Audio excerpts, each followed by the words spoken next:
Welcome to Principles of Management. This lecture is going to be going over Chapter 3, Organizational Environments and Cultures. The learning outcomes include discuss how changing environments affect organizations, describe the 4 components of general environment, explain the 5 components of specific environment, apply the process that companies use to make sense of their changing environments, explain how organizational cultures are created, and how they can help companies be successful. External environments are the forces and events outside a company that have the potential to influence or affect it. This includes environmental change and complexity and the resource scarcity. Environmental change is the rate at which a company's general and specific environments change. In a stable environment, the rate of environmental change is low. In dynamic environments, the rate of environmental change is fast. Research suggests that companies often experience both stable and dynamic environments. According to the punctuated equilibrium theory, companies go through long periods of stability or equilibrium during which incremental changes occur, followed by short, complex periods of dynamic, fundamental change, or the revolutionary period, and then finishing with a return to stability, the new equilibrium. Environmental complexity refers to the number and intensity of external factors in the environment that affects the organization. Simple environments have few environmental factors. Complex environments have many environmental factors. Resource scarcity is the abundance or shortage of critical organizational resources in an organization's external environment. Businesses may lose customers if a desired product is not available. This illustration represents the relationship between environmental change, environmental complexity, and the resource scarcity. It contains an x-axis and a y-axis. The x-axis is labeled environmental characteristics, and the y-axis is labeled environmental uncertainty. There are 3 markings on the y-axis, from the bottom to the top. These read low, medium, and high. There are 3 boxes stacked one above the other. The first box represents environmental complexity. The second box represents resource scarcity, and the third box represents environmental change. There are 3 sets of such boxes, and these sets have been positioned in the increasing orders of their size on the x-axis. A dotted arrow arises from the edge of the first set of boxes and points to the term low on the y-axis. A speech bubble appears above this and contains context that reads when the environmental change and complexity are at low levels and resource scarcity is low, that resources are plentiful, uncertainty is low, and managers feel confident that they can understand, predict, and react to the external forces that affect their businesses. A dotted arrow arises from the edge of the third set of boxes and points to the term high on the y-axis. A speech bubble appears beside the set and contains content that reads when the environmental change and complexity are high levels and resource scarcity is high, that is, resources are scarce. Uncertainty is high, and managers may not be at all confident that they can understand, predict, and handle the external forces affecting their business. Uncertainty is how well managers can understand or predict external changes and trends affecting their businesses. Environmental change and environmental complexity and resource scarcity affect the environmental uncertainty. The general environment consists of the economy and the technological, social, cultural, and political legal trends that indirectly affect all organizations. Each organization has a specific environment that is unique to the firm's industry and directly affects the way it conducts a day-to-day business. A growing economy does provide an environment favorable to business growth. A shrinking economy makes the growth for individual businesses more difficult. Because the economy influences basic business decisions, Managers scan their economic environments for signs of significant change.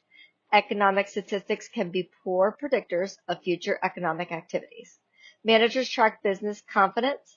Business confidence indicates how confident actual managers are about future business growth.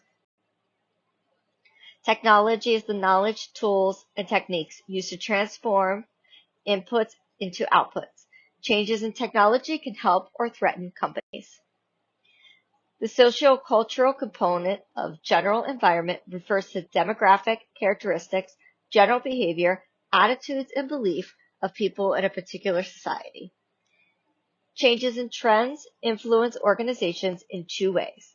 Change in demographic characteristics, such as the number of people with particular skill, or the growth or decline in the number of people with a particular population characteristics, such as marital status, age, gender, or ethnicity.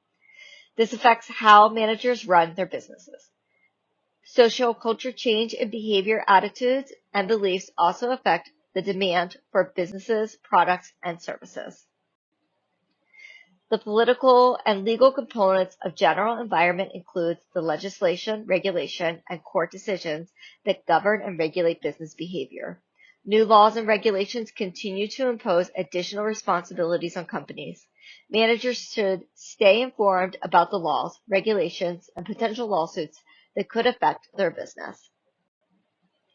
Each organization also has a specific environment that is unique to that firm's industry and directly affects the way it conducts day-to-day business. Customers, competitors, suppliers, industry regulators, and advocacy groups components of the specific environment that affects businesses. Monitoring customers' changing wants and needs is critical to a business success. There are two basic strategies for monitoring customers, and that is reactive and proactive. Reactive customer monitoring involves identifying and addressing customers' trends and problems after they have occurred. Proactive monitoring of customers means identifying and addressing customer needs, trends, and issues before they occur. Competitors are companies in the same industry that sell similar products or services to the customers. Often the difference between business success and failure comes down to whether one's company is doing a better job of satisfying customers' wants and needs than the competition. To keep close track of what their competitors are doing, managers perform a competitive analysis, which involves deciding who their competitors are, anticipating their competitors' move, and determining their competitors' strengths and weaknesses. Managers often do a poor job at identifying potential competitors for two reasons. They tend to focus on only two or three well-known competitors with similar goals and resources, or they underestimate the potential competitors' capabilities. Suppliers are companies that provide material, human, financial, and informational resources to other companies. A key factor influencing the impact and quality of the relationship between the companies and their suppliers is how dependent they are on each other. A high degree of buyer or seller dependence can lead to an opportunistic behavior in which one party benefits at the expense of the other. In contrast, opportunistic relationship behavior focuses on establishing a mutual, beneficial, long-term relationship between the buyer and the supplier.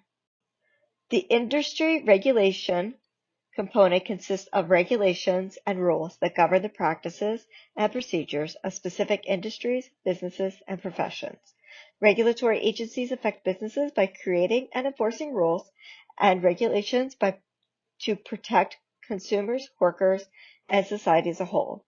Advocacy groups are concerned citizens who band together to try to influence the business practices of specific industries, businesses, and professions. Several techniques are used to try to influence companies. The public communications approach relies on voluntary participation by the news media and the advertising industry to send out advocacy group message. A media advocacy approach typically involves framing the group's concerns as a public issue, meaning that it will affect everyone.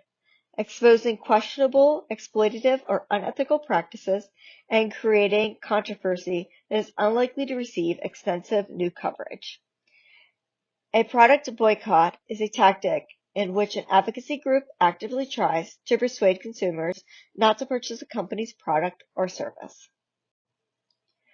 Because external environments can be dynamic, confusing, and complex, managers use a three-step process to make sense of changes in their external environments: environmental scanning, interpreting environmental factors, and acting on threats and opportunities. Environmental scanning involves searching the environment for important events or issues that might affect the organization. Managers scan the environment, staying up to date on important factors in their industry and to reduce uncertainty. They want to know if demand will increase, prices for key components will rise, and whether the competitors' sales are rising or falling. After scanning, managers determine what environmental events and issues mean to the organization, whether it's a threat or an opportunity. When managers interpret environmental events as threats, they take steps to protect the company from further harm.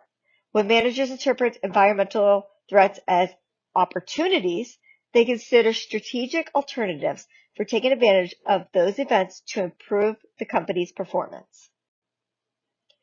Managers have to decide how to respond to these environmental factors. Managers rely on simplified models of external environments called cognitive maps that summarize the perceived relationship between the environmental factors and the possible organizational actions. The internal environment consists of trends and events within an organization that affects the management, employees, and organizational culture. The key components in internal environments is the organizational culture, or the set of key values, beliefs, attitudes, and attitudes shared by members of the organization. A primary source of organizational culture is the company founder. Values, attitudes, and beliefs are sustained in organizational cultures by stories, heroes, and celebrations. People tell organizational stories to make sense of organizational events and changes, and to emphasize culturally consistent assumptions, decisions, and actions. Organizational culture is sustained by recognizing and celebrating organizational heroes, people admired for their qualities and achievements within the organization. Organizational ceremonies are gatherings in which symbolic acts commemorate or celebrate notable achievements or changes. Cultures based on adaptability, involvement, and clear mission and consistency can help companies achieve higher sales growth, return on assets, profits, quality, and employee satisfaction. Adaptability is the ability to notice and respond to changes in an organizational environment. An organizational culture with clear company mission, the organization's strategic purpose and direction are apparent to everyone in the company. In consistent organizational cultures, the company actively defines and teaches organizational values, beliefs, and attitudes. Organizational cultures exist on three levels. On the first or surface level are the reflections of the organization's culture that can be seen and observed, such as symbolic artifacts and workers' and managers' behavior. Next, just below the surface are the values and beliefs are expressed by people in the company. And finally, unconsciously held assumptions and beliefs about the company are buried deep below the surface. Several methods can be used to change corporate culture. Behavioral addition is the process of managers and employees performing a new behavior, while behavioral substitution is having managers and employees perform a new behavior in place of another behavior. The key in both instances is to choose behaviors that are central to and symbolic of the old culture one is changing and the new culture that one wants to create. Another way to change visible artifacts of their old culture, such as the office design and layout, company dress codes, and the recipients or non-recipients of company benefits and perks, such as stock options, personal parking spaces, or private company dining room. Cultures can be changed by hiring and selecting people with values and beliefs consistent with the company's desired culture. Selection is the process of gathering information about the job applicants to decide who should be offered a job. Again, thank you so much for taking the time to listen to this lecture. If you have any questions about the course content or the assignments, don't hesitate to reach out.